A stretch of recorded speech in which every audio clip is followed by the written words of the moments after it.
Imagine a creature that eats wind, lives on a beach, and walks with dozens of legs, but has no brain, no muscles, and zero electronics. This isn't a sci-fi movie. This is the Strandbeest, a walking machine that defies everything we know about traditional robotics. It represents a fusion of biology and engineering, a prehistoric cyborg born from the imagination of one man and the power of the North Sea wind. Born from the mind of Theo Jansen, a physicist turned artist, these sculptures are more than art. They're a new form of mechanical life, designed to survive and thrive in the harsh environment of the North Sea coastline. For over 30 years, Jansen has dedicated his life to their evolution, starting from early computer simulations in the 1990s to the massive, autonomous creatures that roam the sand today. Jansen's goal is to create creatures so autonomous they can live their own lives on the beaches long after we are gone. They don't need electricity or computer chips. They rely purely on the physics of the world around them: wind, air pressure, and sand. He calls them animeris, and each generation is more advanced than the last, developing new survival strategies for the changing tides. Behind every question lies discovery. I'm Saluna, and this is SciCurious, where we uncover the science shaping our world. Meet the secret sauce, the Jansen linkage. This mechanism uses 11 specific rod lengths, often called the 11 holy numbers. While most wheels struggle with sand, these legs simulate a smooth walking gait, keeping the main body at a perfectly constant height.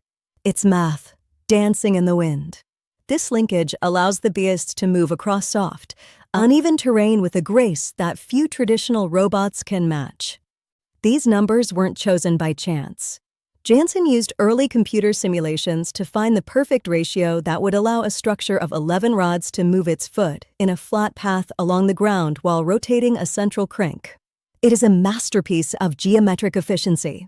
The precision of these ratios is what gives the Strandbeest its lifelike movement, a result of millions of digital generations competing for survival in a virtual world before they were ever built. But how does it move without a motor?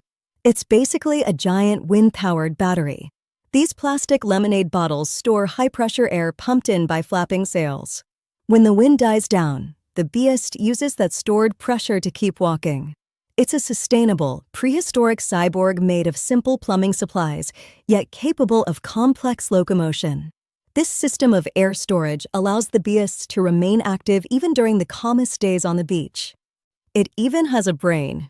Using simple pneumatic logic gates, the Strandbeest can sense if it's hitting water or loose sand. It doesn't need a CPU. It uses the physics of air pressure to make decisions. This is evolutionary computation brought to life in the physical world. These nerve cells are made of air tubes that trigger a reverse movement when the creature hits water, preventing it from drowning in the rising tide. The genius of this mechanical logic hasn't gone unnoticed.